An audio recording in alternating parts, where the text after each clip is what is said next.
Is the goal to have no visceral fat, or is there a small amount that is still healthy? So there is no healthy amount of what is disease. So visceral fat is disease. You don't want any disease in here. I tell people, well, how much disease would you like to remain in the body? It's almost like saying, well, how much cancer would you like in there? You want none. So it's not like this stuff is valuable and helpful to you. I will say this. There probably is a teeny tiny bit of fat around the coronary arteries that are beneficial. So uh, uh, when a baby is born, it's got a very little bit of fat around those coronary arteries, but the quality of that fat is very different than what the quality of the fat is when they get to this particular state here. And so it becomes more inflammatory and more pathogenic. So there's the transition. But never, ever, ever think it's good stuff. You want to get rid of it, and you'll never have to worry about overdoing it. It's disease. So yeah, man, go at it. Get rid of all your visceral fat. Get rid of your muscle fat. And when you get rid of your muscle fat, we're not telling you to get rid of all your fat altogether. You want a little bit of subcutaneous fat, a little bit around, because this subcutaneous fat has a protective benefit. Superficial subcutaneous fat is very different from deep subcutaneous fat because of that molecule of adiponectin, which is another area of knowledge that big pharma doesn't want you to know about. But adiponectin, adiponectin, I'm sure Jesse will put it in his show notes, Yeah. has a protective quality against heart attacks, strokes, obesity, cancer, neurodegenerative conditions, so Alzheimer's, dementia, Parkinson's, MS. It's just very, very protective against those conditions. So you need to almost think about this superficial layer of fat as like a bulletproof vest that you have on and that you want. And you know who has a lot of superficial subcutaneous fat are children. They're very healthy, cute. You like to look at babies' feet and toes and their arms. Children have very beautiful looking limbs and beautiful faces because they have the perfect amount of subcutaneous fat, superficial subcutaneous fat.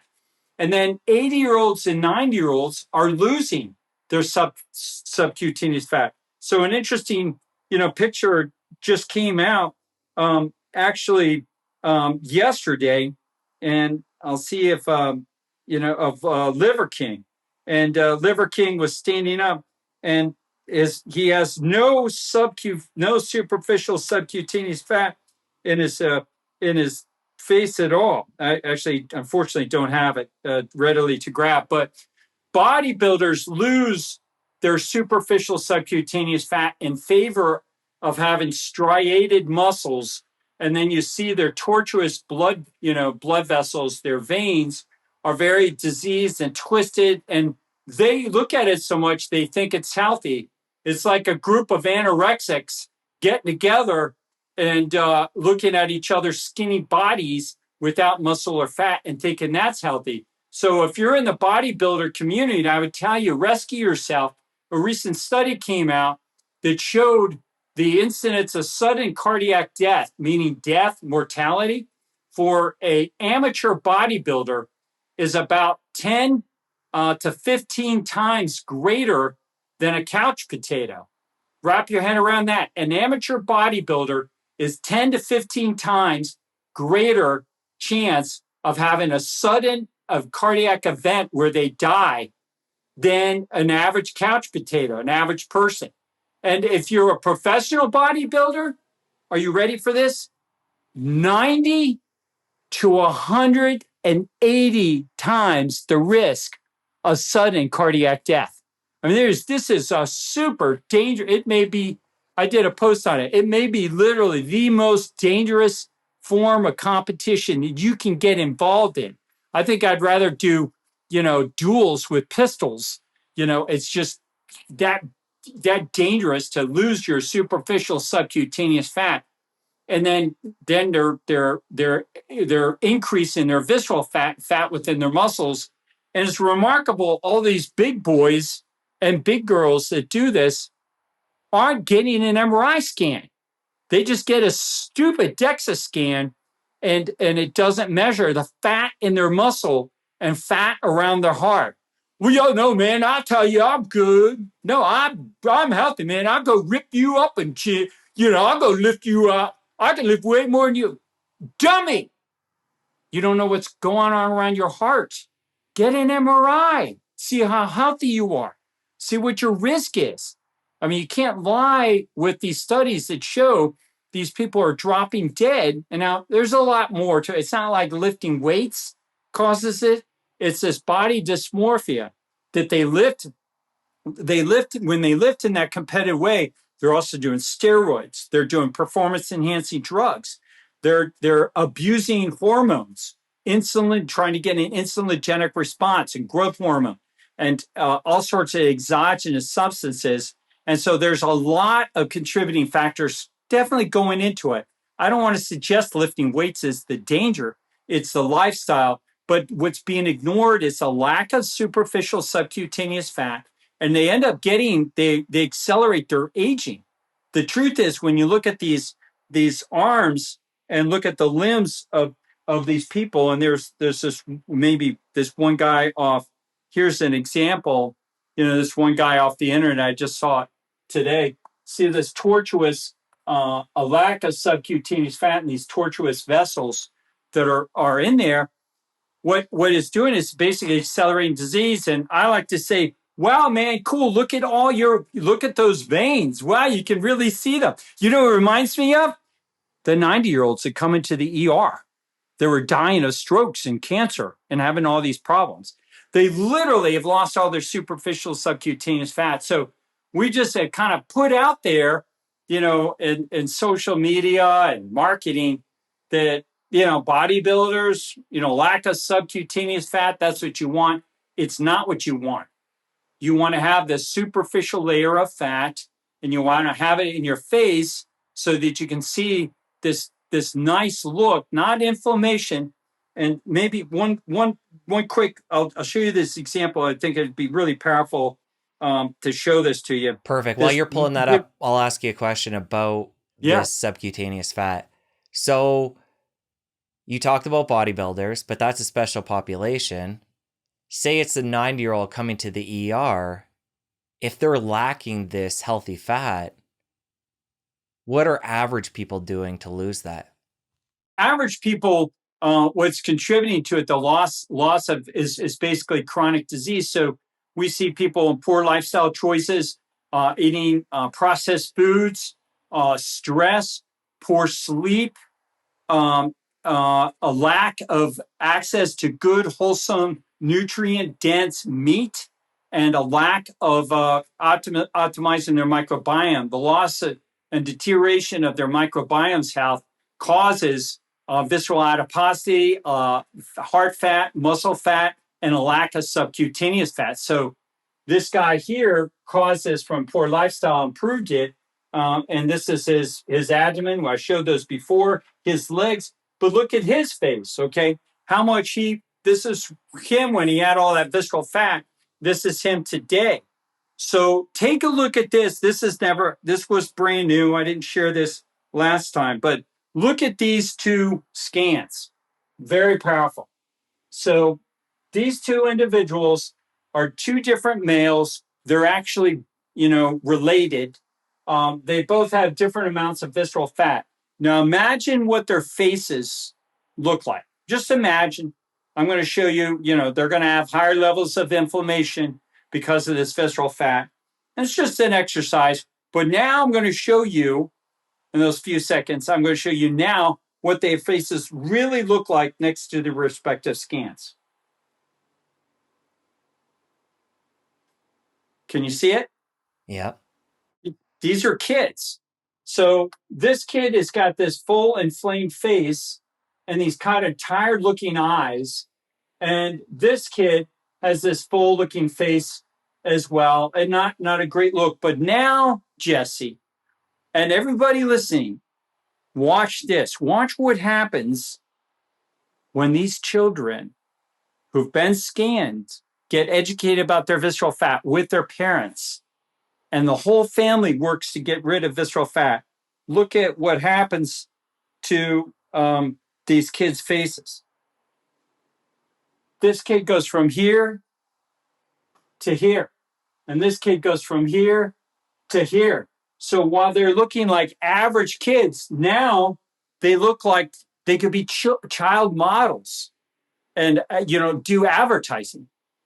And it's because in 6 months of losing their visceral fat, they've improved blood flow from their thin, teeny tiny lips to now look at that perfusion, the healthy level of blood flow to those lips, and the increased saturation of their hemoglobin molecule with oxygen gives them super red, healthy lips. How much they improved their lips. And what do women want to do?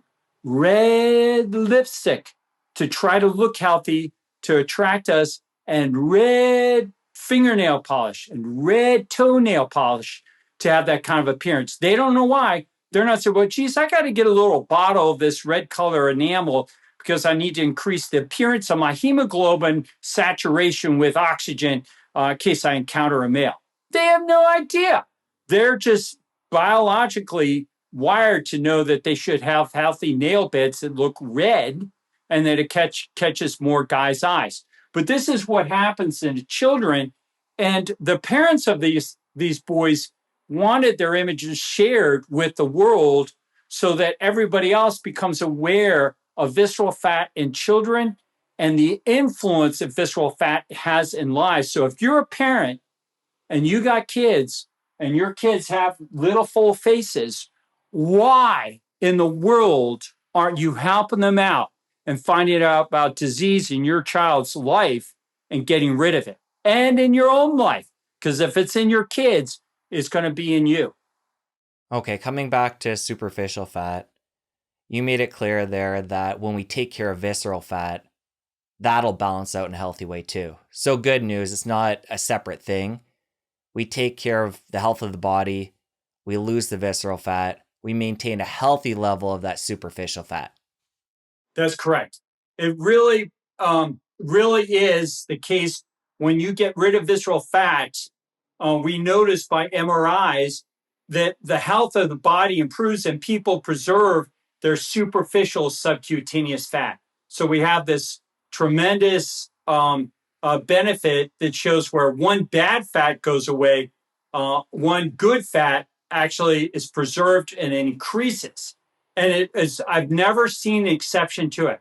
I've never seen somebody lose all their visceral fat and then lose their superficial subcu fat, or the opposite. Somebody loses their superficial subcutaneous fat and doesn't lose their visceral fat is not the exact opposite. So this ability to increase superficial subcutaneous fat is a natural consequence when you get rid of visceral fat and improve the health of the body. That's key. Exactly how you say it.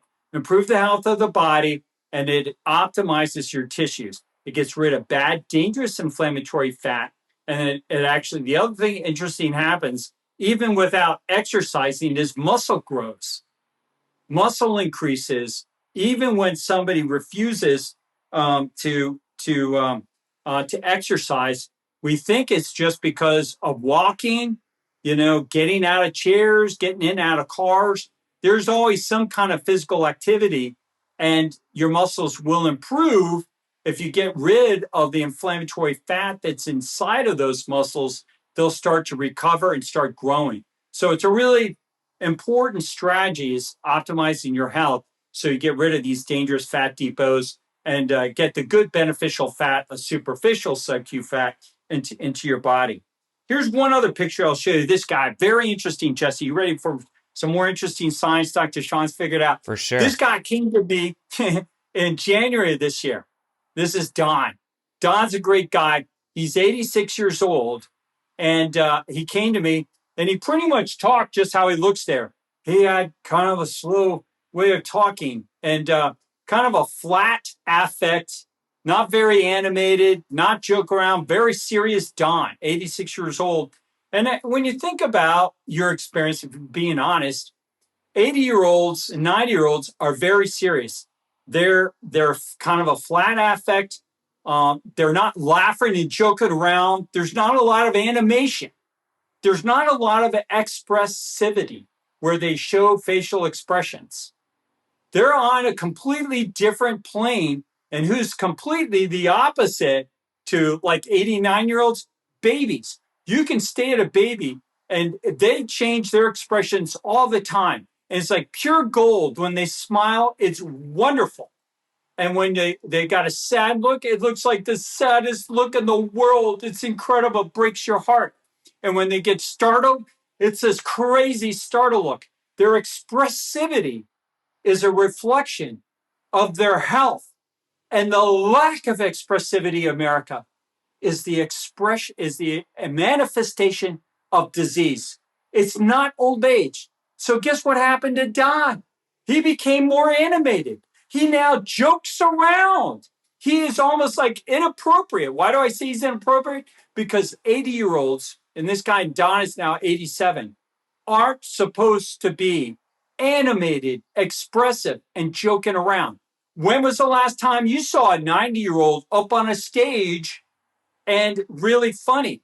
They lose their sense of humor. And we can even tell you through AI, I've researched and pulled the studies, it's the basal ganglia that is diseased and is falling apart. And I'm going to say from the influence of visceral fat, deteriorating that. And as you eliminate it, they get it back. And so we're turning our older population, the clients that come to us, into more healthy, expressive levels. They're animated. They're back to enjoying life as that inflammation leaves. And it shows up in their face, in their animations, their expressions, how they walk, how they perform. And this is the holy grail of health. And let me just ask you a blunt question. Who here watching has ever seen that happen from cholesterol or any lab? Never. And you never will. Get rid of this fat, and that's what you're going to do. You're going to take diseased old people, get rid of this dangerous fat, and you'll revive them, giving them a renaissance, and they come back to life. That's what we're going to do. I'm working before I die to get this to America, help them understand these really critical areas of fat. The holy grail of health is following this fat and getting rid of it. Nothing will give you a better return, nothing on your health, nothing will improve your human being more. Okay, we've gone over why this fat is so bad, how it accumulates. Why is the body making it if it is so toxic to itself? Yeah, the same way to look at is why does the body make disease? Well, disease happens from poor living. It's not like the body is being willful about it. It won't make that visceral fat if you live correctly. But what's happening is your microbiome is changing, being destroyed, and you're getting too much a collection of bad metabolites from your microbiome and bad metabolites from your metabolism, how you're literally on a cellular level functioning, your physiology, and it's just producing this structural manifestation of structural disease, fat around your heart, fat within your muscle, fat within your abdomen. And in the absence of that deterioration, you would never get that fat. Those fat depots would never form. So it is a consequence of just incorrect living. And what it says is, I'm living wrong, I'm living poorly, and it declares to everybody how your appearance. But when you encounter older people that are healthy, you're like, wow, that guy is healthy. And that's why we're attracted to healthy looking people. We want to hang around them and we want to pay more attention to them. If you're a man or woman and you're leading an organization, you will be a better influencer if you improve your health. And the best impact is going to be getting rid of this fat. You'll improve your face and be a better leader. Like that CEO that changed his face so dramatically that became a model. Who would doubt his ability to lead that company better now based on his appearance? And commensurate with that improvement in the appearance of his face and his body is his ability to lead. His performance in terms of leadership qualities and running that company are significantly enhanced. I'll just come out and say it. It's 2025. In the future, political elections will be guided by health. You will see super PACs taking candidates and get rid of this fat. Are you involved in a PAC? You never thought about that, have you? Never thought about health and influence in a political election. And you never thought about it if you're a headhunter looking for the best leader to head up a corporation. You never thought about their health. You're looking at their CV and their bios, but what the most exploitable advantage is the healthy man and the healthy woman.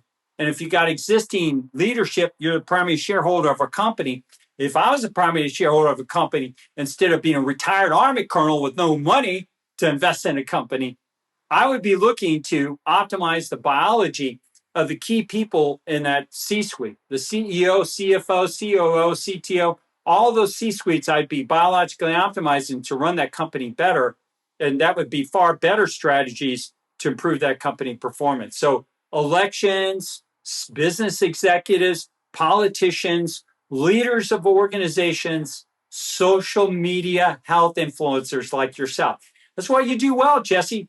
Your attractive look. If you got out on this stage and you had a big, egg and muffin face, big fat face, and all inflamed, you think you'd have a lot of people, following you in this space? No.